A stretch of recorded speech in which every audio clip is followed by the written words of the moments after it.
Well, good morning, everyone, and thank you for joining us today. I'm honored, as always, to be standing alongside my colleagues, MPP Peggy Sattler, MPP Kristen Wong-Tam, MPP Jessica Bell, MPP Terence Kernahan, and of course, our guests, NCCM, ISNA Canada, Toronto Islamic Centre and Community Services, and quite a number of Muslim organizations and community leaders from all across the province of Ontario. We're here today to uphold one of Ontario's most fundamental values, a principle that unites us in the shared belief that we all belong. Islamophobia, like all forms of hate, is poison. We've seen the damage it can do firsthand right here in Canada.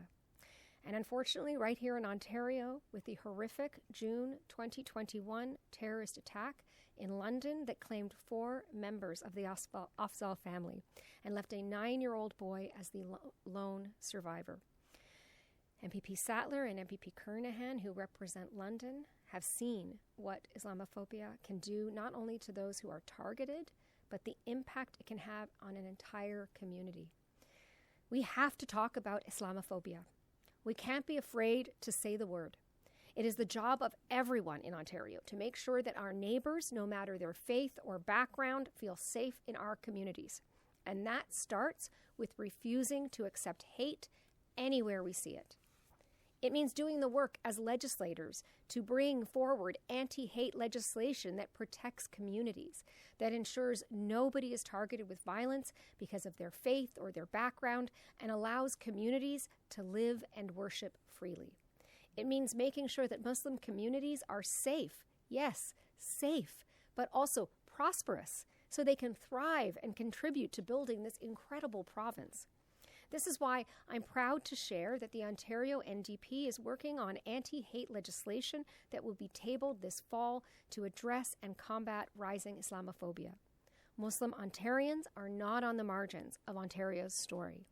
They are central to it. You are part of building it, shaping it, and leading it. The work ahead cannot be done without you. We cannot just do things for you without you. It must be done with the community, in partnership and in trust. 6 years ago, pain and shock reverberated across London, shaking the very foundation that every neighbor relies on, that you deserve to feel safe in your community, in your home.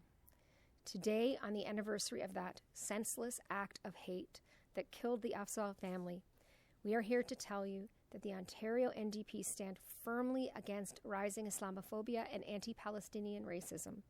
We stand shoulder to shoulder with the province's Muslim community because we know that there is no space for this kind of hate in our province or in our country. Thank you again so much for coming, everybody, and I would like to pass along the microphone now to Fatima Abdallah from the National Council of Canadian Muslims. Fatima? Thank you. Good morning, and thank you for being here. My name is Fatima Abdallah, spelled F-A-T-E-M-A, last name spelled A-B-D-A-L-L-A, and I'm with the National Council of Canadian Muslims. 5 years ago, Ontario witnessed one of the most horrific acts of hate in Canadian history. On June 6, 2021, 3 generations of a London family were targeted and killed in a terrorist attack motivated by Islamophobia, while out for an evening walk. 4 members of the family were murdered, and a young boy was left seriously injured. A court later found that this was a textbook case of terrorism. This attack shook our province and our country.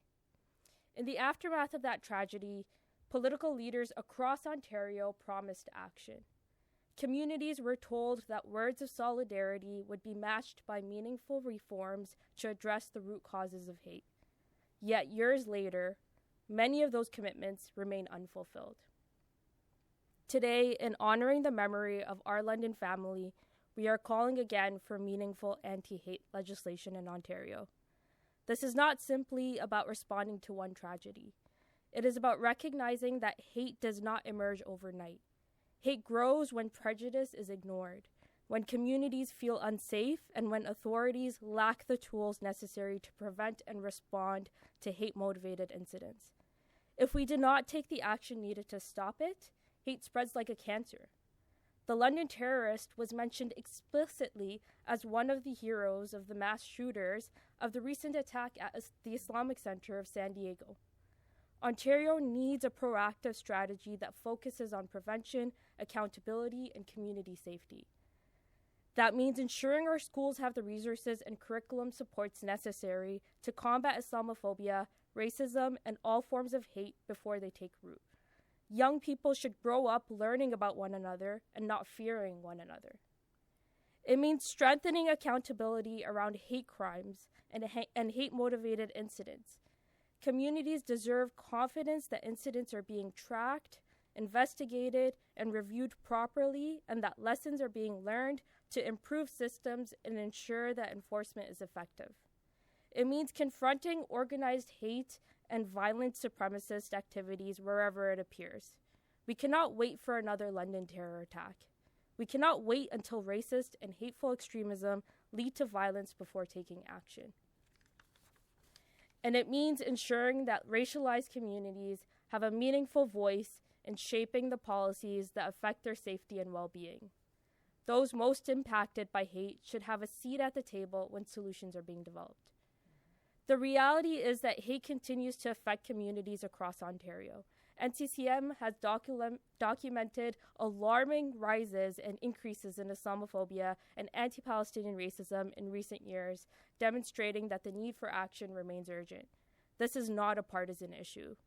Protecting Ontarians from hate is not a conservative issue, a liberal issue, nor an NDP issue, nor a Green issue. It is a public safety issue. It is a human rights issue, and it is an issue that speaks to the kind of province we want to build together. The memory of our London family demands more than just remembrance, it demands action. We owe it to their loved ones, to survivors of hate, and to future generations to ensure that Ontario has the necessary tools to prevent hate-fueled violence before it occurs. Our message today is simple. Condemning hate and racism is not enough. We need to act together against hate. We need action now. Thank you.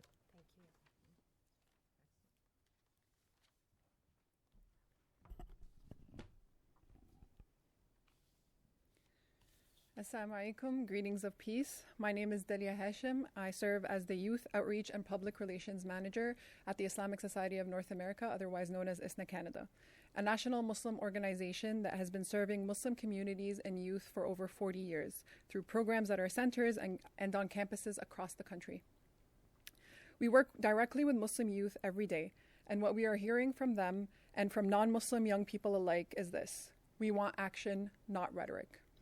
A 16-year-old today grew up watching the Christchurch shooting, the murder of the Afzal family, which we are commemorating today, and the Quebec City mosque attack, and then most recently the attack in San Diego. She now walks into her mosque wondering where she would hide if a shooter came through the door. Every Islamophobic incident reinforces that fear. Just last week in Hamilton, a school bus at an Islamic school was vandalized and shot at. Police reported hate crimes against Muslims in Canada have more than doubled in the last decade, and Canada has the tragic distinction of leading the world in the number of Muslims killed in acts of hate and terrorism per capita. That is not the Canada we want to build, but it is the future we are shaping through our inaction. That is why today we are calling on the Ontario government to support the proposed NDP anti-hate legislation to address and combat Islamophobia. Words are not enough. We need a legal framework that matches the reality that our communities are living and facing every single day. A 16-year-old should not have to map out a shooter's path every time she enters a mosque. We believe that that future is possible. A Canada where the next generation of Muslim youth walks into their place of worship feeling safe, seen, and protected by the laws of this country. That is the Canada we want to build, and we must start today. Thank you very much.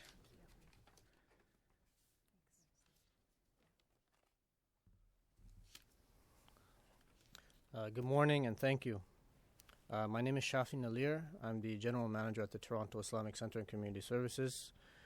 And I'd like to begin by saying that standing against hate is not a partisan issue. It should never be a partisan issue. Whether it's Islamophobia, anti-Semitism, anti-Black racism, anti-Indigenous racism, or any form of hatred, we all have a responsibility to confront it together. Over the past 5 years, the Toronto Islamic Centre has experienced incidents ranging from a Christchurch-style threats that forced us to close our doors, to a violent attack where our caretaker was nearly killed before worshippers courageously stepped in and restrained the individual. But when I think about Islamophobia, I don't think about statistics. I think about a child. In March of this year, just a few months ago, a 13-year-old Muslim boy was assaulted after leaving the Toronto Islamic Centre with his family during Ramadan. A few months earlier, this same child was a page in this very legislature. One day he's helping serve Ontario's democracy in this very building, and a few months later, he's attacked on the streets of Ontario because someone saw him as different. This is why education matters. Because hatred is not something children are born with. It's something that they learn. And if hate can be learned, then respect, understanding, and belonging can be taught. The person who acts on hate may do so because of political beliefs, misinformation, prejudice, or fear. But standing against hate is not partisan. It's a responsibility that belongs to all of us. Ontario is home to the largest Muslim community in Canada. Muslims are your neighbors, your classmates, your teachers, doctors, business owners, and even your public servants. We want what every parent wants, for our children to feel safe, valued, and that they belong. I'd like to thank MPP Peggy, first off, thank you. Our leader, the NDP leader, Merritt Stiles, as well as the Friends of TIC, who have been engaging with the mosque, both MPP Wong Tam and Jessica Bell, there she is, for advancing this important conversation. Because every child in Ontario should be able to walk down the street and enter their school or attend their place of worship without fear. And every child should know that they belong. Thank you. Thank you very much, and thank you so much to all of the speakers here today. Obviously, there's many more voices and organizations represented here tonight, this morning. I'm happy to take questions. Morning, everybody. I'm a little outnumbered here. Marta, I'm just wondering about the legislation you're talking about. How closely will that resemble the legislation of a few years ago that I'm forgetting the name of, the Our London Family Act? Right. Actually, you know what? I'm going to ask MPP Sattler to respond. Okay. Well, obviously, the Our London Family Act was the result of an extensive consultation process that was led by the Muslim community with the support of the Ontario NDP at the time. And the provisions that are included in that bill were well thought out and addressed the issues that had been identified as gaps and where we needed to move forward in Ontario. So we're not going to be, starting from scratch. That bill is really very much the foundation for what we want to bring forward in the fall. Okay, but with it being the foundation, so are you expecting a forthcoming bill to be more substantive, or I guess how will it be different, do you expect? Well, I think we've heard from the speakers there has to be a very, focused effort around our education system because that is where we need to address the roots, and that is where we have the ability to make the most impact when we are looking at our public education system and ensuring that this is woven into the curriculum from a very young age, and that was included in the first iteration of our London Family Act. And it will remain very central in the second version. We're also looking at including new provisions around post-secondary education. So that was not in our London Family Act, the original version. but it's a place where we have seen rising Islamophobia, and so we want to include some new measures around post-secondary education. And so my understanding with what happened with that legislation is that it was sent to committee, nothing happened from there. Yeah, it didn't even get debated. It got pulled, it was tabled, it got pulled from the order paper. There was no opportunity to debate it in the legislature. It got sent to committee as a deliberate strategy to allow it to die. And so we want to bring forward this issue again. It's not going away. We are seeing an increase in Islamophobia, and we have an obligation to do something to address it in the Ontario legislature. We've been looking to the government for leadership, have not seen it. Nothing. 5 years later. Any hope or indication from the government that that things would happen differently this time around with forthcoming legislation? Yeah, I would hope that things would happen differently, and we will be working very hard to, get the government to support this because it's the right thing to do. Have you had any conversations with them? Have they given you any direct indication that they would support a new bill, a new version of the bill, anything like that? We haven't had direct conversation as we go into the fall, but certainly as we, look to table the bill, that is going to be very much part of our strategy because this isn't, as the speakers have said, this is not it's not a political issue. It crosses party lines, and there should be no question that this is what we need to do to make an Ontario that's safe for everyone. Okay, that's all from me. I think there is a phone line, so I don't know if there's anybody there. Okay. Wonderful. Well, thank you very much, everybody. Thank you so much for spending your morning here with us. We look forward to working together. As others have said here, this is not a partisan issue. This is about coming up with legislation that Ontario needs to pass. We need this legislation, and we'll work together across party lines and across the community to make sure that happens. So thank you again to MPP Sattler for working really hard on this, and all of the other MPPs here and members of the community for your extraordinary leadership. Thank you. Thank you.